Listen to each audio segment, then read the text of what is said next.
Ryder, welcome back. How you doing? I'm doing great, Chris. Thanks for having me on again. It's been a minute. It has, and it's wonderful to have you back. It has been a wild few years. You've been a busy dude. We both have two films released, one in the works. A Clockwork Shining was super badass, my friend. Can't wait for the new one. Right now is an amazing time for filmmakers because we can do everything ourselves, including distribution. It's a shit ton of work, but it can be done. You and I are examples of that. And today we're going to talk about your new film in the works about Psychic Spies. We're all about this here. Before we get into it, though, remind the audience a little bit about yourself and let them know how they can find out more. I am Ryder Lee. I am a director, podcast host of Raised by Giants. You can find me on YouTube and any and all podcast platforms and on the Forbidden Knowledge News Network. Yeah, the psychic spy stuff is really interesting to me. I got interested in it going through the MK Ultra programs. So I found out that the CIA was actually funding the Rockefeller Foundation for behavioral science, which is psychology, and a few of those studies were on gifted people. This was back in the 50s. They were funding work into Duke University, Harvard, and things like that. And that's where things get really weird because MK Ultra also had sub-projects studying gifted people. More specifically, Subproject 83 and Subproject 136, which was dedicated to the research and development of ESP and psychic abilities. There's actually a document on the CIA's website called Hypnosis and Control Behavior that says if there's a situation where hypnosis can be applied on a target, individuals, or groups, this is from the CIA, okay, you can guarantee that it will be used. The CIA was also funding SRI International for developmental research into ESP and psychic abilities called remote viewing. The CIA chief at that time, Stansfield Turner, said that the agency found a man who could see what was going on anywhere in the world through his psychic powers. Turner said the CIA scientists and officials would show the man a picture of any place and he would then describe the activity that was going on there at that time. Seems pretty important thing to have, especially for the CIA at that time during the Cold You War. said these were going on are in the same time as the MK Ultra experiments, or relatively the same time. Well, arguably, MK Ultra was could have been started in the 50s or in the 60s. It ran for about 25 to 30 years, officially in 1975. So the studies go, I mean, we have psychic people going back decades and decades and even centuries. They were called shamans. They were, only supposed to be imbued upon the enlightened people, but it's essentially all the same thing. There's different labels to all of this stuff, and remote viewing kind of was an SRI coined term, came from the Chinese study into remote viewing and psychic abilities in children. Mm. So when Stansfield Turner said that they had found this man that could see what was going on anywhere in the world, that man's name was Pat Price. But the CIA cut ties with SRI in 75 when Pat Price suspiciously died. He was found in a hotel room in Vegas. Russell Targ and Hal Puthoff then went to the Foreign Technology Division at Wright-Patterson Air Force Base in Dayton, Ohio, to try and get funding for SRI through the Air Force. Now, Del Graff worked there and eventually became the operations manager for the DIA Stargate program at Fort Meade, Maryland, later on in around the early 90s, 1990 to 1991. But the Air Force picked up the funding to SRI to continue this investigation into remote viewing and psychic abilities in ESP. Del Graff put together a small remote viewing unit at Wright-Patterson Air Force Base. They then received tasking to find a missing Russian airplane that downed somewhere in Africa. Rosemary Smith, which was part of the remote viewing unit at Wright-Patterson Air Force Base, this was like an unofficial small unit that Dale Graff had put together. Mm. he gave her a map, like a large area map, and said, "Can you find this Tu-22 downed Russian airplane?" And then she put an X on the map where she had seen the visions and the psychic impressions of where she believed that it was. He then turned that into the CIA, and they converted where she put that X on the map into a coordinate. They then went to where she said that she thought that it was, which was in Africa, and then they found the missing airplane exactly where she said that it was. President Jimmy Carter then talked about this mission in an interview in 1995. It's very difficult to find that interview, but it's on my Mm. YouTube channel, Raised by Giants, and it will also be in the upcoming documentary Psychic Agent. But the funding by the Air Force stopped to SRI in 1980, and then the Wright-Patterson Air Force Base unofficial unit was disbanded. But Army intelligence was forming another remote viewing group at Fort Meade called Grill Flame, which was to use psychic abilities with gifted people to collect intelligence data on foreign targets. Mm. But then you also have the Monroe Institute, which was founded by Robert Monroe in 1974, that created this technology called hemisync to induce an out-of-body experience. So this has connections to the DIA Stargate program because when Grill Flame first opened up, which it changed its name a lot of times, it changed it to Center Lane, Sunstreak, and then it finally landed upon Stargate in 91. Army intelligence sent their psychics to the Monroe Institute. They paid Robert Monroe $2,000 to see if Robert Monroe's tapes would help the remote viewers be more accurate. It's called perfect sight integration, where the viewer can duplicate their physical body and travel in their astral body to anywhere in the world and then collect information. Now, And then let me you, ask you, the sync was allowing the remote viewers to also leave their bodies now, is what you're saying? well, that's the thing, is that that is the goal with the hemisync tapes, Hmm. is to induce an out of body experience. But a lot of the remote viewers had already been having out of body experiences. Yeah. Specifically, Angela Ford, she would have out of body experiences every time, all the time, whenever she was young.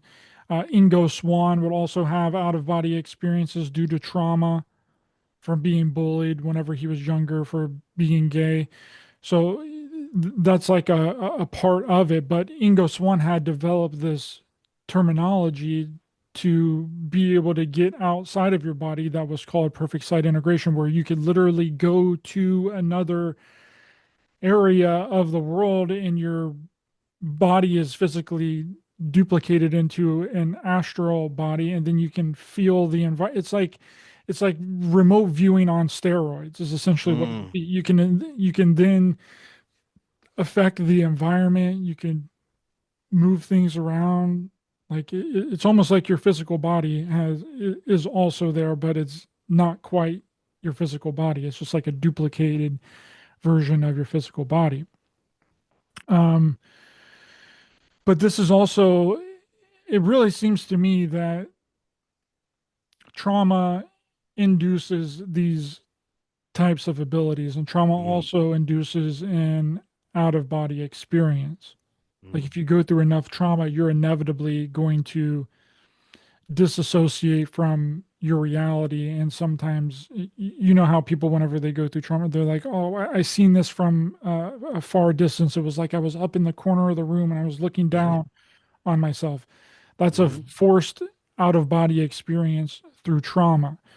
And Hmm. with the MK Ultra programs, what they were doing, it seems as if the MK Ultra programs were inadvertently creating gifted individuals, which is that would be, of course, the ones that survived that didn't go catatonic and weren't able to get over the trauma or disassociate. They stayed within their physical body, like a lot of the people at Ravenscrag in Canada.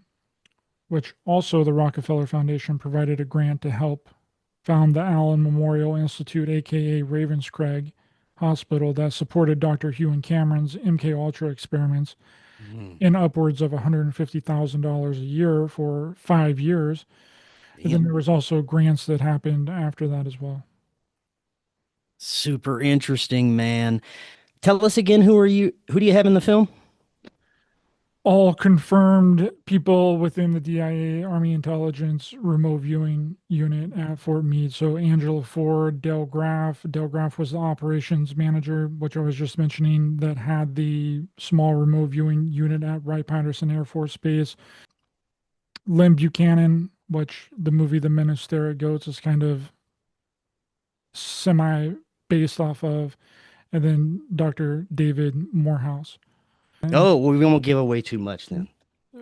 well, with Dr. Hugh and Cameron, he's one of the ones that created the technology of psychic driving. He would record all these sessions with patients, and he would have a patient listen back to one of those tapes, and then he noticed that one of his patients had a visceral reaction to hearing a certain part of this tape. So he started making her listen to this tape over and over and over again, day in and day out for months. And it's pretty soon he was doing this with all of his patients. Now, the people that were experimented on at Ravenscraig ended up getting together and sued the CIA, and they settled out of court for around $800,000.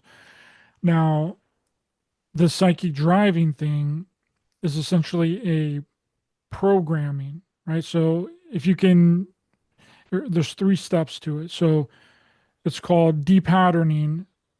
So he would essentially traumatize these people through torture and, just fill in the blanks. Then he would drug them. And this was an array of drugs. See, a lot of people believe that MK Ultra was just about LSD. Oh, they were just doing a little LSD. No, there was Mm, over 150 different drugs that were tested on within the MK Ultra program. Some of them including caffeine, amphetamine, antidepressants, antipsychotics, marijuana, like all of it. All of it was mm, essentially tested on. And a lot of people don't know that Sidney Gottlieb, which was the head of the MK Ultra programs, I'm pretty much the only person that's ever brought this up before. He had a brother named David Gottlieb, which was a plant biologist. So it mm, stands to reason that Sidney Gottlieb was probably getting some of these compounds of these drugs from his brother, which was a plant biologist. I don't think that you would do all of these experiments with all these types of drugs and have a brother that's a plant biologist and not utilize what he would be concocting in some sort of CIA designer drug. mm, So, with the psychic driving thing, so it's the depatterning, they remove all of your normal thinking patterns, rational thought, cognitive beliefs, and then through traumatization, and then they drug you with an array of drugs, and then they psychically drive you. Now, the psychic driving can be anything. It could be anything could be on the looped audio message that he was giving. And then if you could take that a step further and put in a TV, right? So you would not only be getting looped audio messages, but you would also be getting visual messages. Now, this mm, isn't something that's official that they were actually doing, but I'm common sense says that it developed, that mm, it turned into something even more. That's just the official one, the looped audio message, right? Well, you could take that a step further and you could take it to, virtual reality, right? You can take a headset, put over the person, have them feeding audio into their brain and also a visual stimulus to make them believe something that didn't even happen, or make them believe something mm. about themselves that wasn't even real, or something that was real and make them believe that it wasn't real. It works both ways. And we know that the military has been using video games to train their soldiers for decades now. They'll use simulations, they'll use video games, they'll take a gun that is just as heavy as a real gun and have them shoot imaginary video game targets. They'll use data simulations to do explosions and tanks and Mm. all of that. They've been doing that for a really long time. So it only stands to reason that this is going to develop into something more. And that would be the next step of this MK Ultra program would be to depattern them, right, through trauma, drug them, and then have this stimulus of something on a TV, or even a step further would be virtual reality. And then when you look at our environment and how the Mm, world has shaped, over 50% of the people in the United States is on some form of pharmaceutical medication. We are yeah. constantly being traumatized through the media and these events that are happening around us all the time. And then we're being psychically driven through the TV, through social media, through programming to get the same talking points over and over and over again. I mean, there's this clip Mm, by George Bush that is like George Bush Jr. I was like, I'm going to repeat it. I'm going to repeat it a bunch of times because you got to repeat it several times for them to really drive home the narrative, to mm, really catapult the propaganda. Okay, yeah. so that's obviously a technique that has carried over from these MK Ultra programs, is just putting the same thing up on the screen over and over and over and over again, regardless if it's real or not. If you can make people believe Mm. that it's real, it doesn't matter if it actually is or not, as long as the perception is there that it is. Now, Now, I go wanted to ask you, I don't want to get too far away from the MK Ultra, but The MK Ultra programs were wild, dude. They were doing all kinds of wild. They had so many wild thoughts and crazy ideas. There was yeah. one that was to during um, World War II, was to paint a bunch of foxes with radioactive material and throw them off the ship of the coast of Japan, and that the Japanese would see this as like an omen or a sign from the gods, and that they would surrender. Like wild stuff. Yeah. They were going to poison the president of Cuba at that time. What was his name? The guy that, Castro. yeah, Fidel Castro. Hmm. They were going to poison Fidel Castro with put something in his cigars to poison him. They were going to put some things in his shoes that would make him lose his hair. Like just Wild wild stuff. stuff. But there was this book that was written in 1978 by Walter H. Ballard, which was called Operation Mind Control. That really exposed the entire alien and abduction phenomenon, where the military would get these kids to dress up as gray aliens, and Mm. the military would abduct their target, the said What? individuals, and the kid would then act as aliens, and they would have the set all No. made up, and then they would use these drugs and this weapon that was called a stun gun, which would act as like a memory suppressor. So then later on, when the said individual it would make them like black out, right? It would make them like kind of erase the thought in the memory from their head. And then, years later, or maybe a little bit of time later, they would be like, oh man, I got some missing time. Something really strange must have happened. Then these memories will start kind of coming back to No. them of this experience that they had with these aliens. Okay, Dude. but they were really just kids dressed up in gray alien outfits.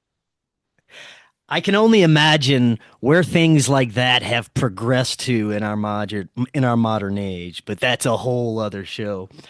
So how long were they running these psychic spy programs?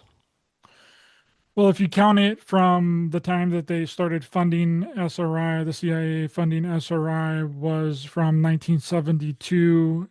But if you're not, then it would be 78, whenever the Army first started implementing the remote viewing um, stuff into Army intelligence at Fort Meade, which was Grill Flame. But then they shut down that program, and then they turned it into Sunstreak and Center Lane, and then it eventually settled on Stargate. So officially, Army intelligence had a program from 78 to, and then it got transferred to the DIA and became a DIA under the umbrella of the DoD Special Access Program in 85. And then it ran for 10 more years under the DIA and the DoD to 1995. Mhm. Any thoughts on how they're integrating it other than what you said earlier, obviously, with the drugs and social media and virtual reality, basically, that we live in, seem to have been experimentation to get us to a certain point and beyond. But any thoughts on where else these programs might have been integrated into?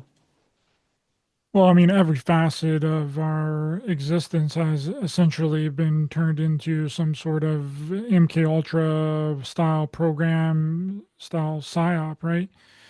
Now, when you talk about the type of Stranger Thing aspect of this, because people are Mm. probably wondering, oh well, this is interesting, this is cool, but where does the experimentation on kids come in, right? Well, we know that there were these programs set up as behavioral modification schools, okay, in Utah, some in Mm. upstate New York, okay, where kids would literally be abducted from their home, where their parents would pay this company to come and Yeah. abduct their kid, but handcuff them, blindfold them, throw them in the back of a SUV, sometimes on an airplane, a private airplane, and fly them wherever this facility was. Okay, so some of those first ones started in Utah, and then it kind of spread out all over the United States and into Arizona and into New York. One of those is called Ivy Ridge in New York. So, and a lot of the people that were involved in these teen behavioral health modification schools describe them as a form of MK Ultra. Some of the exact same techniques that were used on them are the same types of techniques that you can read about in these MK Ultra documents, the 149 subprojects of MK Ultra. Now, if you get into the Twilight Learner program, which was developed by a psychiatrist named Thomas H. Budinsky, it was a neurofeedback program which was started in Colorado, which was dubbed Pink Noise to help produce relaxation, facilitate learning. And this one is kind of a big one, which is to alter mental states. Kind of sounds similar to Mm. the Monroe Institute, right? The Twilight Learner program is referred to as a sleep state suggestion experiments. Now, it's possible that the tapes that Thomas Badinsky used was some of the tapes that the Monroe Institute was also using. I'm still doing research into this, but I know somebody that was a part of the Twilight Learner program in Colorado that has some of these tapes. She can't play them Wow. yet because she doesn't have a cassette tape recorder. But I do know someone that has these tapes, so I'm trying to Mm. figure out a way to play these tapes to see if they are any way connected to the Monroe Institute Gateway tapes, because this is a very important connection. Because Damn. the there's the school gate programs, which were gifted individuals, Gonna public ask you school about that. programs, right? And there's also the Gateway program. So and then there's the Stargate program. So all this stuff gets very convoluted and kind of all Mm. mixed together because it all has gate at the end of it. So Bro, have you seen Wayward Pines on Netflix? yes, That the abducting of kids, bringing them to this experimental school. That's exactly what that show was about. it's exactly what the show is about. And there's also another show called The Institute on MGM Plus. It's a show that's based off of Stephen King's book, The Institute, where kids are abducted out of their home, taken to this facility because they have psychic abilities and psychic Mm, powers. that is crazy, Which man. is a really good show. I highly recommend it. And when I saw that, I was like, holy shit, this is basically my documentary in a nutshell. I mean, this is a, Hollywood version of what I 100% believe it was happening on some levels. Yeah. Um, so you have the Twilight Learner program, which Thomas H. Badinsky initially worked as an aerospace engineer in Southern California, including working on a top secret classified projects at Area 51 Mm, on the SR interesting. 71 Blackbird, Ah, which is so interesting. It's a tidbit of information how a lot of these guys always seem to work for some sort of aerospace company and then mm, switch into psychology and experimentation on the human mind. yeah. But you have the GATE programs in school. Now, this is how it's connected to the Monroe Institute Gateway tapes because there's been this flurry of online activity around the GATE programs because people are thinking back to them and thinking, oh, that was kind of freaking weird. Okay, I was being pulled out of class. I was had these really strange, I was asked to do these really strange things like mess with ropes, mess with blocks. There was a guy that was telling me to say what's on the flashcard without having to see what's on the Mm, flashcard. I had these really weird, strange hearing tests. They would do really weird, strange vision tests, and this would happen periodically through my upbringing in public school. And what's triggering a lot of these people is this clip of this hearing test that was done, and a lot of people remember this, which was you should be hearing my voice in your right ear. And that's triggering a lot of people to bring back this memory of these hearing tests that was done in public school. really? Now, it turns out that that tape is the Monroe Institute Gateway tapes. Whoa. So, Crazy. how did the Monroe Institute Gateway tapes end up in public school? And why did they end up in public school? And Mm, why were they using this as an experiment on children in the 70s, the late 70s, 80s, and 90s? that is super interesting, And man. they've also, a lot of people have said that they were told to drink some type of Pink substance, drink. Yeah. pink drink, yellow drink, and Hmm. depending on where they were and where they lived and what state that they were in, they were told it was for a different reason. Not Mm, everybody got the same reason as to why they needed to ingest this liquid. Some people it was told that it's for that it was vitamins. Other people were told that it was vaccines. Other people were told that it was asthma medication. You know, and then yeah. some of the programs too, depending on where you lived in the United States, depended on what the excuse was for why your kid needed to be a part of the program. Some of them were, oh, he's a genius. He needs, or they need, or the girl or whoever it is, they're a genius. They need to be put inside of a special type of program for advanced learning kids. Other people, it was, he's an unruly child. He has ADHD. He has all these problems. Yeah. He can't sit still. He needs to be put in a special class. Mm,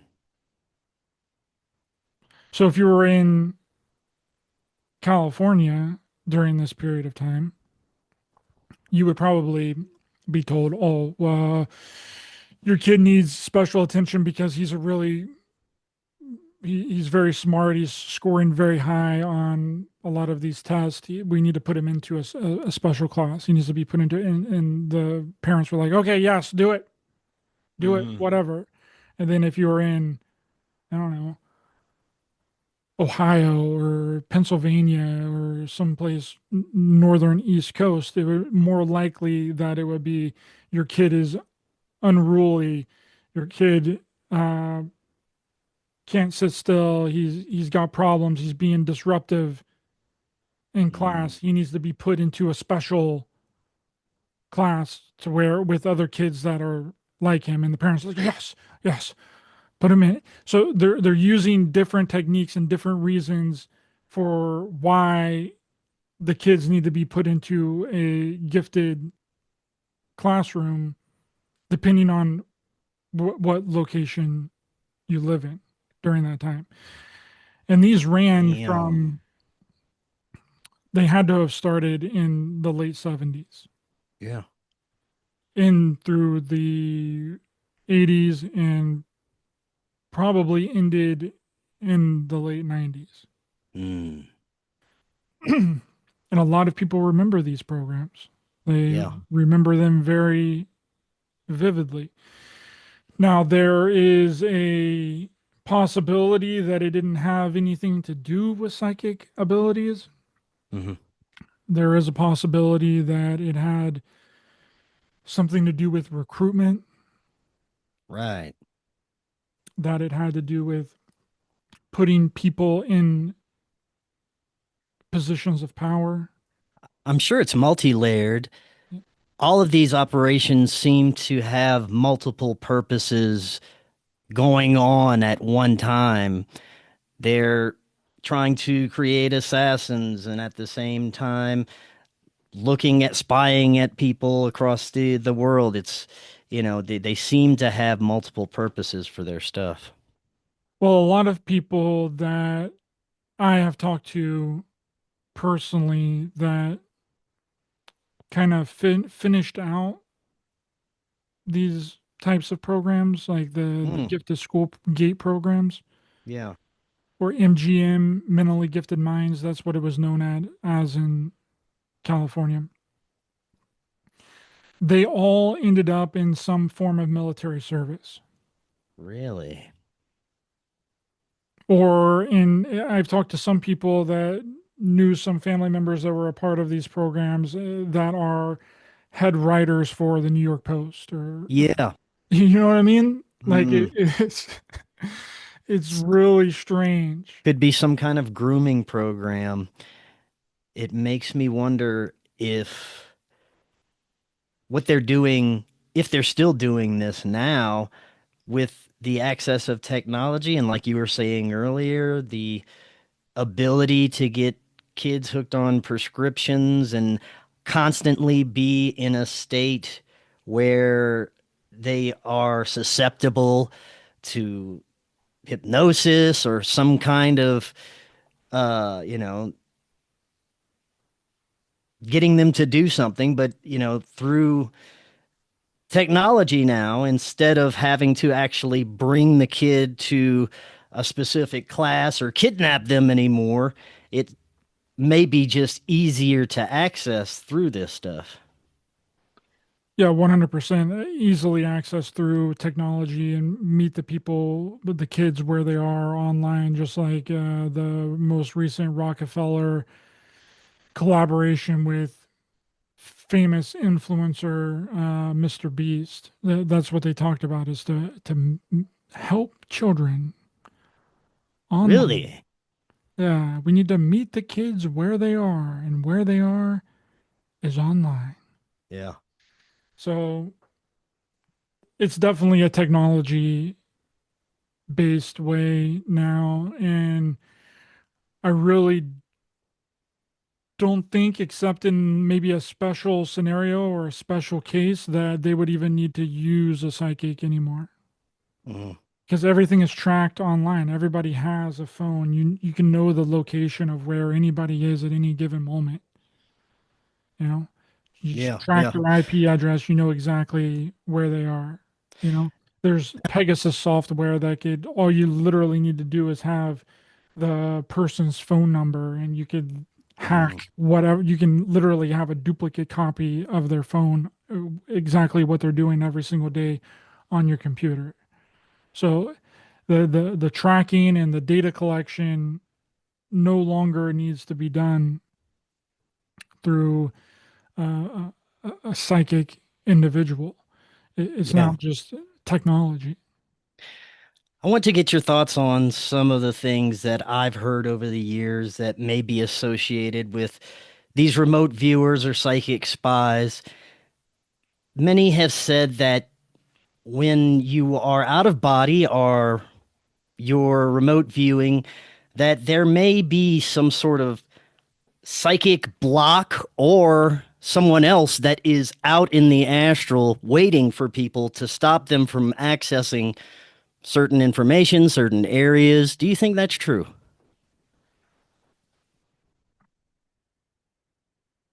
I mean, it could be true in a sense, but hiring people to do that seems kind of silly.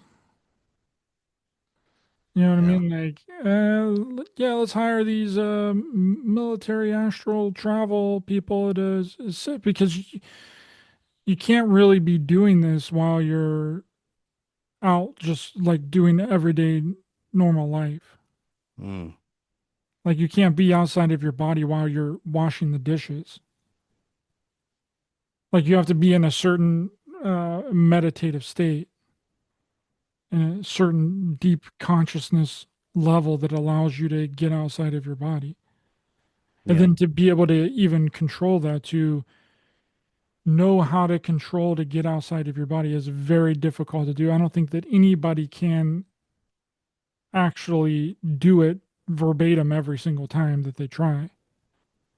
It's normally Mm. something that just kind of happens. Now, there are ways to try and induce it. You can try and do breath work really late at night, like when your melatonin is most highest in your brain, and you might be able to get outside of your body doing it that way. But it's not something that you can just lay down and expect to immediately get outside of your body. It's just not Mm. the way that it works. So I highly doubt it. It seems like that if people are saying that that's what's going on now, there are like ways to block remote viewing through certain materials. Mm. I believe Uri Geller has talked about how the CIA has, or some intelligence agency or the military has some sort of psychic energetic blocking room to where that because they were afraid that the Soviets were spying on them and that they were getting their intelligence data leaked. So then they created this room where nothing could, no psychic could possibly get into. Mm. That's just rumor. I don't know if that's Yeah. true or not, but Yeah. I highly doubt that it would really be possible You to have mentioned psychic guards. yeah. Well, it's a fun concept. You mentioned Yuri Geller and Ingo Swann. In recent years, they have been part of the quote unquote UFO disclosure movement. You hear about remote viewing aliens on the moon and extraterrestrials. They seem to be supporting this UFO narrative. Of course, they were working with the CIA, so how much trust can you put into that, right? Yeah, I don't necessarily believe a lot of the things that Yuri Geller says. But I do believe him on one thing, which I think is a really important thing.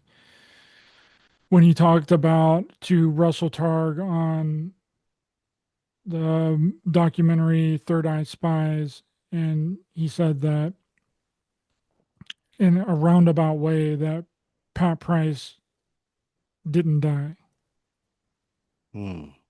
that they didn't, that he wasn't murdered, and that his death was essentially faked. And then he was taken into this black budget underground program that the CIA was doing. Because it's just a coincidence that after Pat Price died, even though SRI had other psychics such as Ingo Swann and Hella Hammond and a few others, whenever Pat died, the CIA was almost immediate, like, oh, yeah, we don't care anymore. Hmm. We're out of this. Cut the funding to SRI. The only Hmm. reason that you would do that is if you already had another program or you had, or that you had the individual, the best individual for the job already. Hmm. Because then you wouldn't need to fund them searching and looking and studies and all that for another thing if you already have the best guy that can already do it. Like the CIA said back whenever in the early 70s that they have someone that can see anything anywhere. All they need to do is show them a picture of that thing. Hmm. So if they already have him, there's no point in continuing funding for anybody else. So Right. that's what I 100% believe happened because there's so many really strange, which is all going to be in the documentary as well. There's a lot of very strange things that surrounded Pat Price's death. Hmm. Now, There, go ahead. no, I was just saying that there's very strange things like he called his family members before the day before that he was found dead in the hotel room and gave them very cryptic goodbyes. He took out a very large life insurance policy right before he died. Hmm. The whenever he was the family wasn't informed of his death until he was already cremated. Wow. Interesting. They'd already cremated the man before they ever called his wife and called his family to say that he was dead. Oh. Whenever he died, the men came in with what could be described as men in black came in with briefcases and told everyone to clear out of the building that they had it under control. Wow. That's And so there's crazy. a really, and then mix that with what Uri Geller was saying that they do not kill people that lay golden eggs. Yeah. Right. Yeah, it And wouldn't make sense. it doesn't make any sense. Not to give away too much more from the film, but is there anything else that we didn't cover yet that you can give the audience a little sneak peek about? Well, there's going to be a lot of the documentary is going to run about an hour and 40 minutes. That Nice. it's going to cover a lot of information really quickly. The history of the remote viewing unit. It's going to get into the gate programs. It's going to get into the Monroe Institute gateway tapes because that's another thing. Whenever Army intelligence sent the Army personnel to the Monroe Institute to study under Robert Monroe to see if being outside of the body could increase or make the remote viewing more accurate or the psychic abilities more accurate. They also brought those tapes back to Fort Meade, Maryland. So they had access to those tapes. And according to Lynn Buchanan and some other people that were actually there, said that they would use those tapes to like cool down and like after a remote viewing session to like relax and like gather their thoughts back into it. Now, I don't want people getting the wrong impression of remote viewing and how remote viewing works. It's not 100% accurate. It's never been 100% accurate. And sometimes the people that are seeing these things aren't really even seeing them, they're getting impressions. Mm.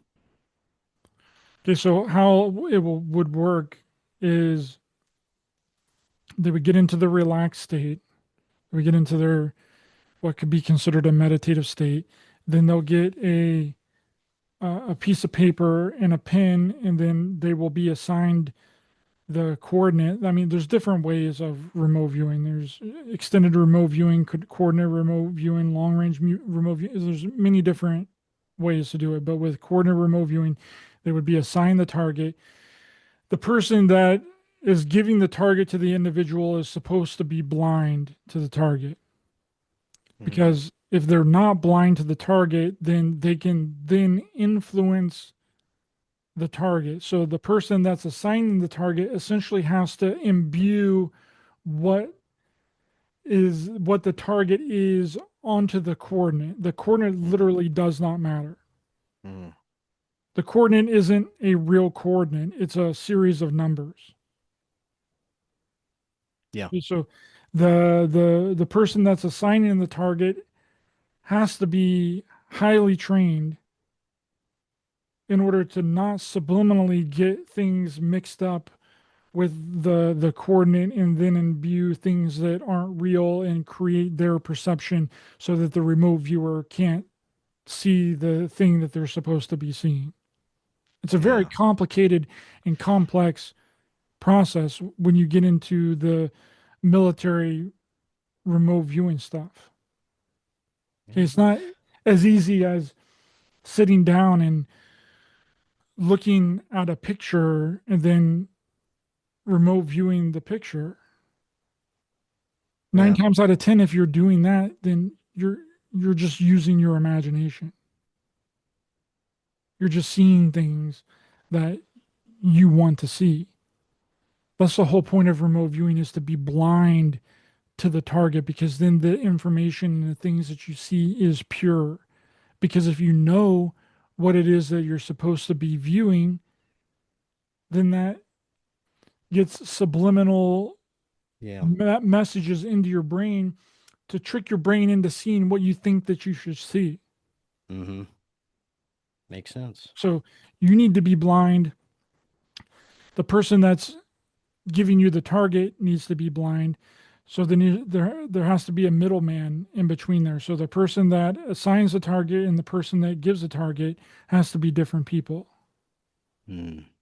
And then you sit down, and then you take your pen and your piece of paper, and then you view, you get impressions of what you think that it is, and then you draw on a piece of paper and any words or any thoughts that come to mind on the piece of paper.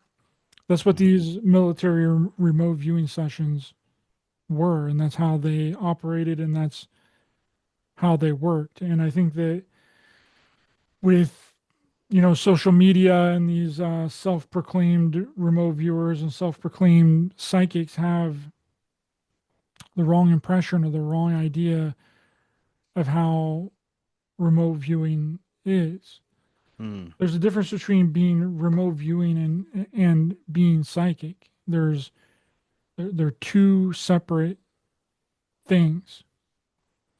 If you can look at a picture and see what's going on currently at that place in based off of that picture, that means you're psychic. That's basically what Pat Price was. Mm. Pat Price was a very powerful psychic. Now you can argue that he was remote viewing or whatever. That's what they would call it. It would be remote viewing. But if you take a picture and you can describe what's going on at that location, you are a psychic. You're not a remote viewer. Mm. Remote viewing is a completely separate protocol. There's a protocol to remote viewing. So people are Yeah. getting these things mixed up, thinking that they're remote viewing when they're not actually remote viewing. They're just they're literally sitting down and using their imagination to come up with what their brain believes might possibly be going on at that location. Now, I know we went over the possibility of remote assassins, but do you know if they were also able to, say, affect the environment of what they were trying to remote view in any way? Many experiments of that. Ingo Swann would do that on many occasions. That's one of the things that he Wow. did that got the military and the CIA interested in the phenomenon. You know, Mm, he would be able to remotely affect the environment and move things around where that he wasn't even near. It's called remote perturbation. That's the official term, which would translate to something like remote telekinesis, mm, to where you can move an object that is nowhere near you or around you. Uh, that's yeah, crazy. the Russians were also into remote perturbation, remote influence. Um, so, yeah, I 100% Right believe on, man. personally that it is possible to do. You can remotely, which then gives a whole new definition to, you know, haunted activity and spirits and ghosts. Right. Maybe it's not even ghosts. Maybe it's not even spirits, dude. Maybe it's literally a living person that's remote viewing you and affecting your environment. He's remoter masturbating you, bro. Yeah, bro. I need to get in on that, bro. Well, right on, man. I can't wait for this film. Last few minutes, I know you've done some great work in calling out BS UFO narratives, people who are involved that are spreading disinformation, and some of the I guess you could say some of the current happenings that tend to involve UFOs, or the narrative is pushed towards a UFO or an extraterrestrial. But as far as where we're at now, we have Atlas, more congressional hearings that pop up here and there. What are your thoughts on the state of quote unquote disclosure? Oh man, honestly, I haven't really been paying too much attention. I kind of left that whole thing because it's almost like when you're on to something too soon, it almost feels like that you're wrong. Hmm. You know what I mean? Like you get attacked by all kinds of people. You get, hate comments, hate messages, and all kinds of Hmm. nonsense and stupid ass, ridiculous emails. Basically telling you that you're a propagandist and that you're working for the government to Yeah, cover up the UFOs and that gotta love those. it's just ridiculous, dude. So that's what it feels like and I'm not the only one that's experienced that. Several people have experienced that throughout, just in the past, 10 years. So often being too soon on a topic often feels like that you're wrong about the Hmm. topic. And I felt like that I was really soon. I, Well, it was soon, but you were definitely on to something.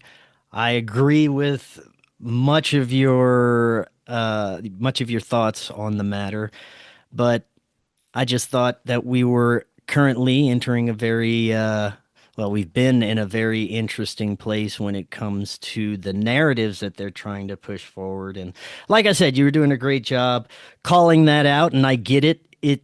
People don't respond well to things that they're not ready to let go of yet. And there's a lot of people out there that are not ready to let go of the UFOs and little green men yet.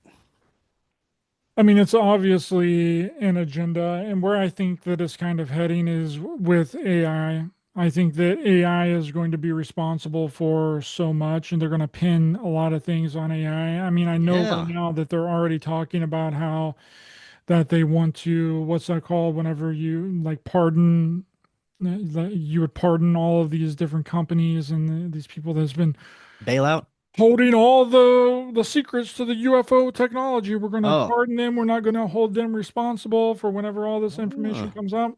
I think that it's going to be used as an excuse for defense in the name of a invisible boogeyman, just like we've been led to believe the invisible boogeyman. It's always been an invisible boogeyman.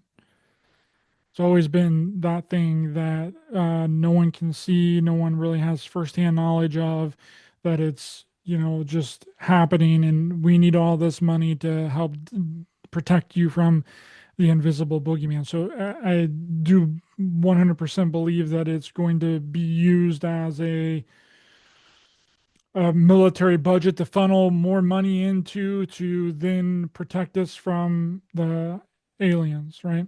Mm. And that's Man, I going to think be of all those YouTubers that for years their content was about presenting video evidence. mm, We're at a point now where, unfortunately, it's gotten to look too real.